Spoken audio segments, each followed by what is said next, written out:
여러분 안녕하세요. 동글동글 동화나라입니다. 오늘도 동화 들으시면서 편안한 시간 되시기 바랍니다. 활 잘 쏘는 총각. 옛날에 한 시골 총각이 서울 구경을 왔는데 여기저기 다니다 보니 그만 돈이 떨어졌어요.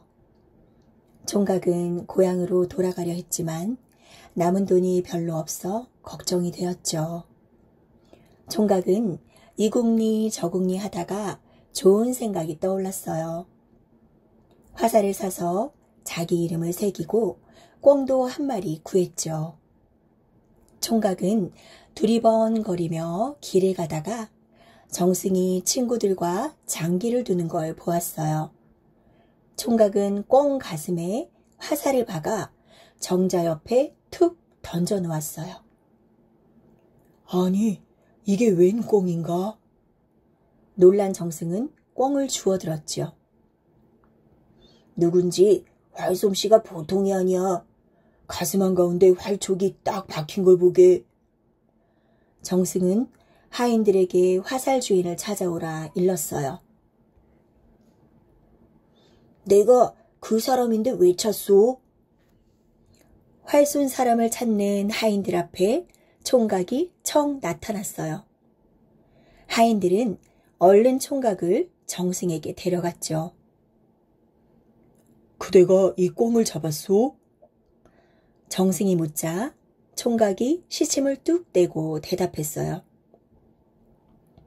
제 이름이 새겨진 걸 보니 그런 것 같습니다. 정승은 총각을 활 잘 쏘는 사람이라고 칭찬했어요. 그리고 맛난 음식을 차려주며 집에서 며칠 묵어가라 했지요. 그날 밤 정승은 총각이 묵고 있는 방으로 찾아와 말했어요.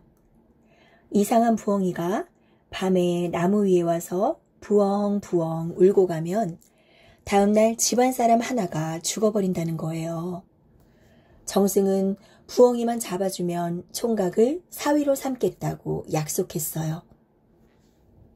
이래 안에 부엉이를 잡아드리지요. 총각은 큰 소리를 땅땅 쳤어요. 정승은 기뻐하며 더욱 극진히 대접했지요.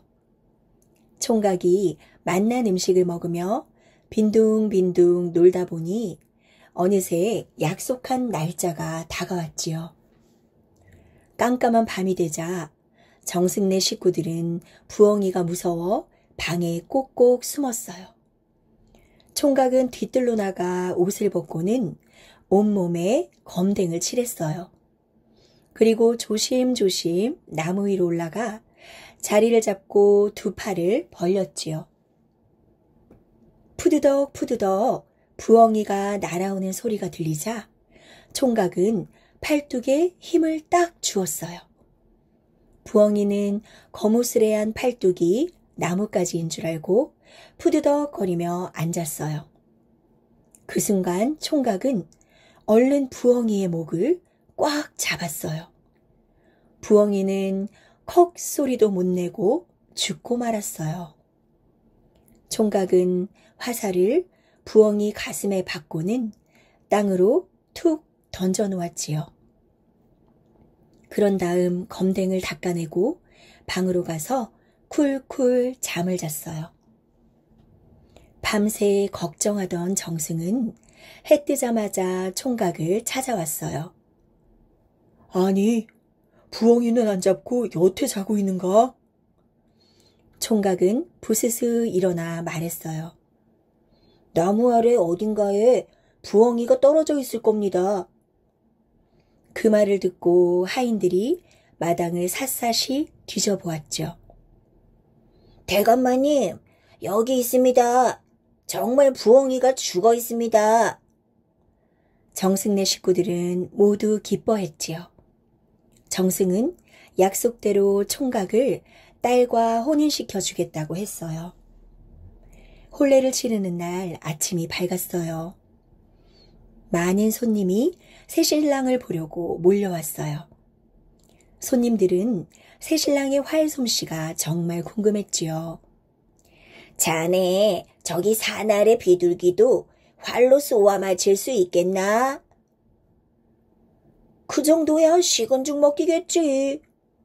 손님들은 활을 가져다주며 얼른 쏘아보라고 재촉했어요. 새신랑은 비둘기를 향해 활을 겨누었어요. 비둘기는 저 멀리서 푸득거리며 날다가 앉다가 했지요. 새신랑은 비둘기를 계속 노려보기만 했어요. 대체 언제 쏘나? 이러다 나이 새겠네. 손님들은 기다리고 기다리다 지쳐버렸어요. 그래도 새신랑은 눈이 빠지도록 비둘기만 노려보았어요. 답답해진 정승이 다가가 속삭였어요.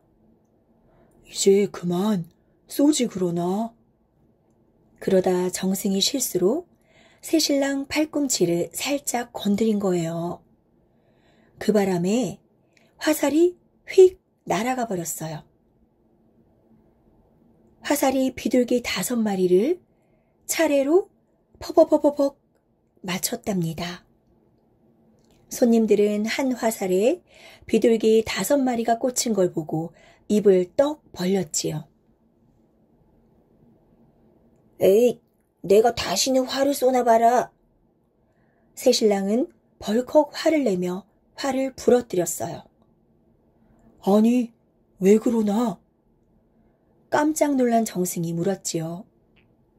조금만 더 있었으면 10마리를 잡았을 텐데 겨우 5마리밖에 못 맞춰 창피합니다. 이제 다시는 활솜씨 자랑 안 하렵니다. 그 뒤 새신랑은 활 쏠 일 없이 행복하게 잘 살았어요. 그래도 사람들은 언제나 활 잘 쏘는 사람이라고 불렀어요. 꼭두각시. 옛날 어느 마을에 꼭두각시라는 처녀가 늙은 아버지와 둘이서 살았어요. 꼭두각시는 얼굴이 못생기고 집도 가난해서 나이가 차도록 시집을 못 갔어요. 꼭두각시는 날이면 날마다 자기 처지를 생각하며 한숨을 쉬었지요. 어째 시집을 못 가나?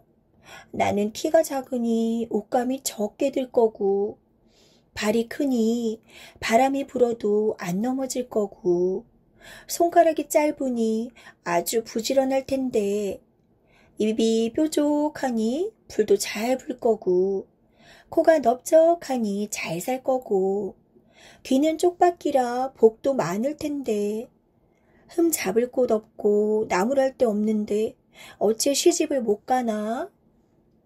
그러던 어느 날 뜻밖의 중매쟁이가 찾아왔어요. 저 고개 넘어 깊고 깊은 산골짜기 사는 목도령한테서 청혼이 들어온 거죠. 세상에 얼마나 기다리고 기다리던 청혼인가요. 꼭두각시랑 늙은 아버지는 춤이라도 추고 싶었답니다. 꼭두각시는 신이 나서 신랑 맞을 준비를 했어요. 병풍을 빌려오고 가마도 마련하고 햇빛 가리개를 얻어다가 치고 멍석도 구에다 깔았지요. 이만하면 됐구먼. 꼭두각시는 입이 귀에 걸려 고개를 끄덕끄덕 했지요. 꼭두각시 시집간에 치렁치렁 댕기머리 목화송이 비녀 꽂고 한들한들 족두리는 왕골풀로 틀어쓰고 주렁주렁 푸르데콩 놀이개를 해서 차고 분꽃이야 곱게 봐 분단장을 하여보자. 꼭두각시는 예쁘게 단장하고 목도령이 오기만을 기다렸어요. 가랑잎만 바스락대도 마음이 설레었죠. 목도령이 오나보다. 감나무 가지에서 까치만 깍깍거려도 반가워했대요. 아이고, 목도령이 이제야 오나 보네. 그런데 아무리 기다려도 목도령이 오지를 않는 거예요. 하루 이틀 사흘이 가고 한 달, 2달, 석 달이 가고 한 해, 두 해, 세 해가 다 가도록 목도령이 오지를 않았어요. 그새 늙은 아버지는 돌아가시고 말았답니다. 꼭두각시는 기다리다 지쳐서 목도령을 찾아가기로 했어요. 동글납작한 보리개떡을 찌고 시금털털한 보리술을 담가 옹기병에 넣고 오동포동한 씨암탉 잡아 광주리에 가득 넣었지요.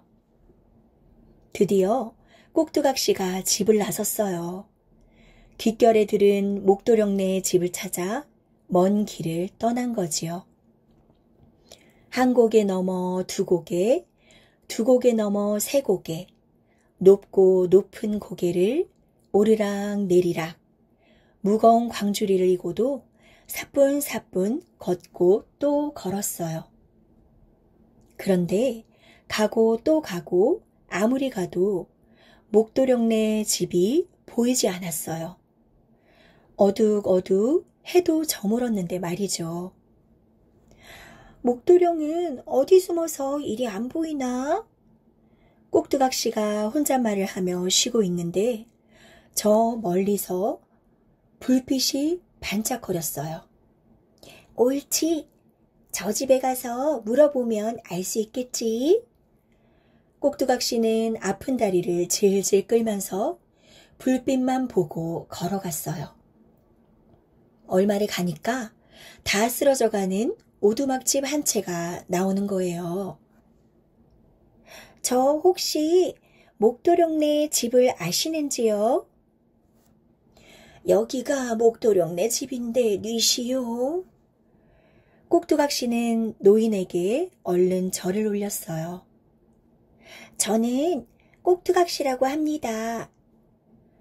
그랬더니 노인이 깜짝 놀라는 거예요. 색시가 바로 꼭두각시라고. 아이고, 잘 왔네, 잘 왔어. 겨우 입에 풀칠하면서 살다 보니 데리러 갈 수가 없었네. 노인은 꼭두각시를 반갑게 맞아주었어요. 조금 뒤에 한 총각이 방으로 들어왔어요.